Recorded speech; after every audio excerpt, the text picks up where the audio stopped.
పారిశ్రామిక అభివృద్ధి చేస్తాం, పల్లెల్లో వెలుగుని నింపుతాం, కష్టాలను కడతేరుస్తాం, నిరుద్యోగాన్ని పారద్రోలుతాం, రైతన్న కళ్లల్లో ఆనందం చూస్తాం.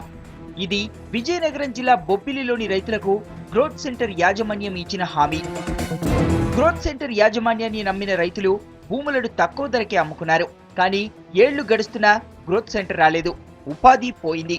వ్యవసాయం చేసుకుని దర్జాగా బతికే రైతులు కూలీలుగా మారారు. పారిశ్రామిక అభివృద్ధిలో దిక్కులేని అనాథలుగా మారారు.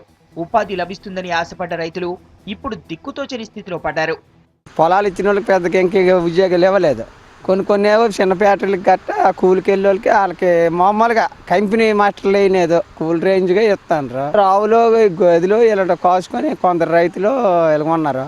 ఆ ఉన్న పొలాలు ఏదో ఒకటో రెండు చెక్కలు ఉంటే ఎక్కడో పండించుకొని అలాగ ఉంటాను. పారిశ్రామిక అభివృద్ధి పేరుతో మెట్టవలస, ఒడ్డు సీతారాంపురం గ్రామాల్లోని 1100 ఎకరాల భూములను స్వాధీనం చేసుకుంది ప్రభుత్వం.